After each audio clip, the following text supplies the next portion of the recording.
These are all my journals. So I've seen a lot of people talking recently about journaling ecosystems, which I didn't know there was a word for. I've kind of had one, I guess, for most of my life going back to middle school. I've always had at least one journal going at a time. This is how many notebooks and sketchbooks I currently have that are currently in use. Some might call this too many. I don't know if it's quite enough. Oh, actually, I'm missing one.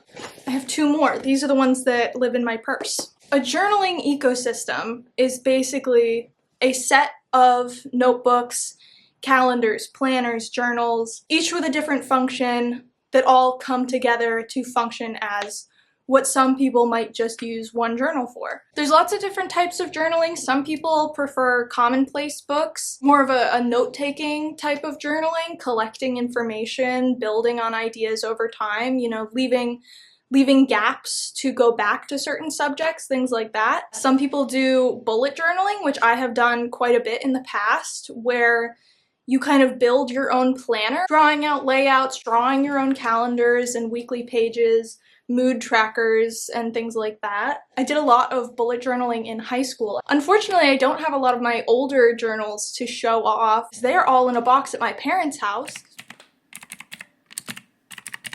This video is sponsored by art, my art that I make and I sell. This painting is for sale. These prints are for sale. These stickers are for sale. It would be so cool and awesome if you went and bought something from edgylizard.com. You can also support by subscribing to my Patreon. I have 3 tiers.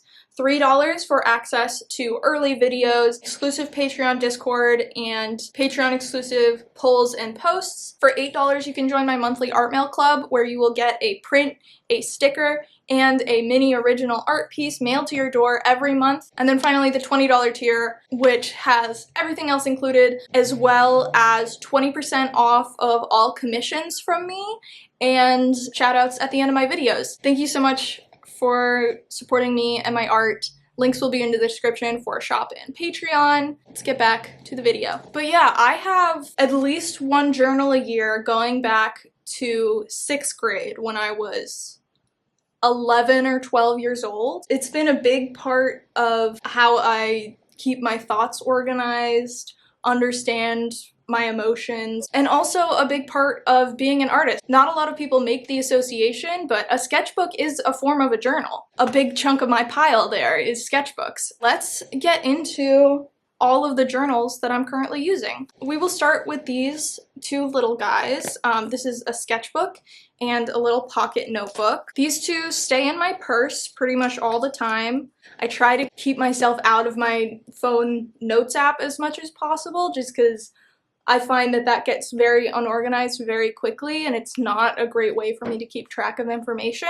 Grocery lists, meal plans, phone numbers. This is my mini sketchbook. This is by a very cool artist. I will link her. I'll put up her Instagram right here. She's awesome. She's from Boston.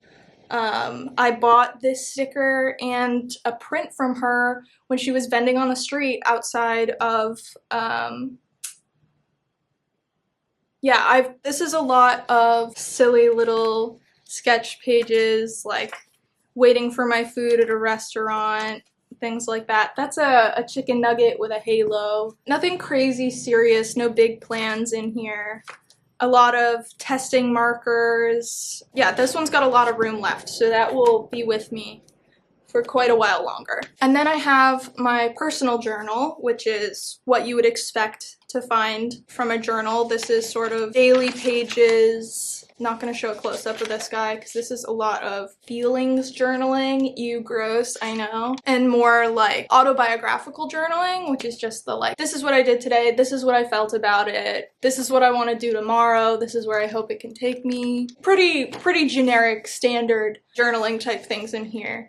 That is mostly what my history of journaling has been. A big part of why I started daily journaling was because I felt like I couldn't remember anything. So I started doing some autobiographical journaling, and at the end of every day I would write down everything I did. It did really help get me to be a little more present in life and remember, oh, I did do that a few days ago. I did have a really good day today. And stuff like that I think that's really important, especially when you're recovering from depression, and just getting yourself to remember that there are good days, there are bad days, but they're all just days in the end, and there'll be more. So that is my personal daily journal. Then going back to my bullet journaling roots, I'll put up some pictures of my high school bullet journaling spreads because I was really into Study Blur in high school. Was not a good student, but I thought fancy note-taking would fix me. This is my trackers notebook. Monthly goals, a little daily habit tracker. That's the main thing that has stuck with me from bullet journaling. I'm a big habit tracker. It's very helpful for me. I also have in here, occasionally I will do activity trackers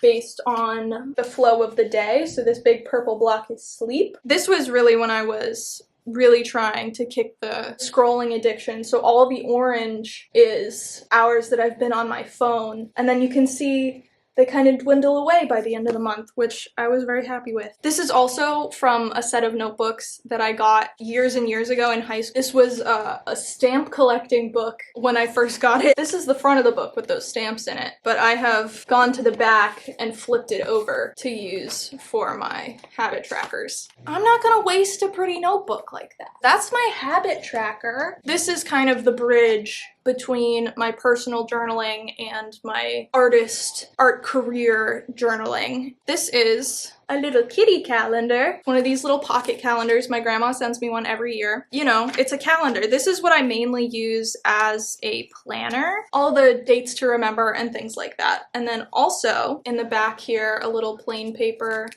notepad, which I use for to-do lists. I usually fit about 3 weeks on a page, and then I'll just tear it out. I like this being small because I can take it places with me if I need to. So yeah, this is my planner. So now we're getting into full-on art journaling things. I do morning pages. Not every day, not the exact way that the artist way wants you to do. This is just a simple little school notebook. Every day that I'm sitting down to do any kind of artwork, anything related to art career stuff, I will start the day with writing 1 or 2 pages just to do a good brain dump, and that just helps me to focus in on what I've actually planned to do that day. So morning pages are helpful to me in that way. I don't know if I'm ever gonna do the full artist way plan. I have read the first 2 weeks. I don't know. Comment and let me know if it's worth it. I'm on the fence about the artist way,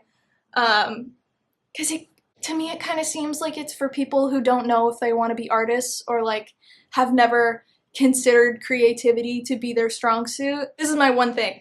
I'm solid on this. I don't think I need to do that kind of a get in touch with your creative side workshop. I don't know where I'm going with this, but comment if you think the artist way is worth it. Maybe I'll try it. Maybe I'll do a review of that book. The second notebook that goes with my art career sort of journaling is my commonplace book. Yes, commonplace books seem super pretentious. They don't have to be. A lot of people who talk about them in such a high regard are like academic supremacists and things like that. You can do a commonplace book for whatever you want. It's just a different format. Bullet journaling is a format. A commonplace book is a format. If you want me to make another video on how to commonplace book, what kind of things to put in there as an artist specifically, or things like that, let me know. This is the most important thing to me in here is this page. This is all of the projects that I currently have going. And these are all on sticky notes. So this page is forever. Once I finish one of these projects, sticky note comes off, and then there's a gap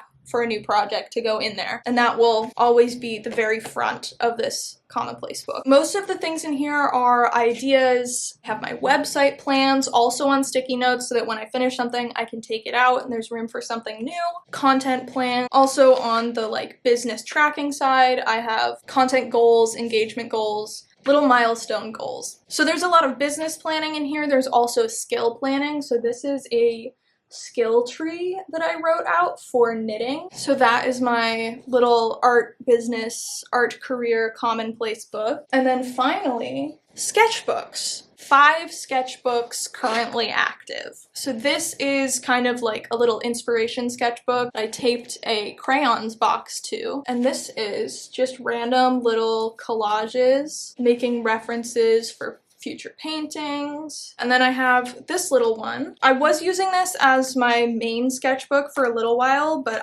this just is not my preferred size. This is a little small for me. So now I am using this for my 100 days of art practice, my 10 days of portraits, and then I'm a few days into the fashion illustration section of that. If you want to know more about the 100 days of art that I'm doing, the full plan is out in a blog on my website. Then I have this little watercolor paper book. This is all gouache practice. Still life in here, lots of little wiggly squiggles and patterns and things. Watercolor paper, all gouache. I have so many sketchbooks partially because different kinds of paper are good for different kinds of things. Similarly to that, I have this drawing pad, which is all sketching, observational drawing, more technical skills focused things, figure drawing, still life. And then my last sketchbook with a specific purpose is this one.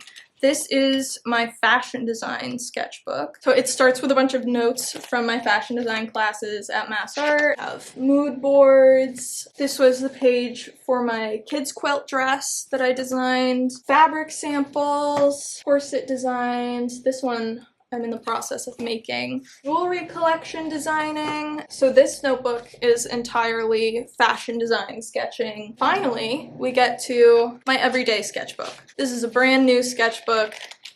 This will be my new main sketchbook. If you want to see what goes on in my usual everyday sketchbook, you can go check out my previous video, which is a sketchbook tour. Okay, so that is my journaling ecosystem. Maybe too many notebooks, but I will use them all. I also want to make a point to say that if you want to get into journaling or you want to build up a journaling ecosystem type of thing, you don't need fancy notebooks. If you want to find a planner with a layout that you like and you want to use a more structured planner, I recommend printing pages and try using just sheets of paper first to test out if you like the layout before you go and purchase a $20, $30, God forbid $50 super fancy planner. All you need to start with is just a notebook, just a regular composition book. This is a dollar store calendar. You really don't need anything fancy to get started. Hope you enjoyed my journaling ecosystem. Leave a comment telling me about your journaling ecosystem or your journaling journey. Thank you for watching. If you want to support me and my art, you can buy some on my website or subscribe to my Patreon. This was on Patreon a week ago. You could have seen it already. Thank you for watching. Love you, bye. Could you stop coptering? That'd be cool if you could stop coptering right now.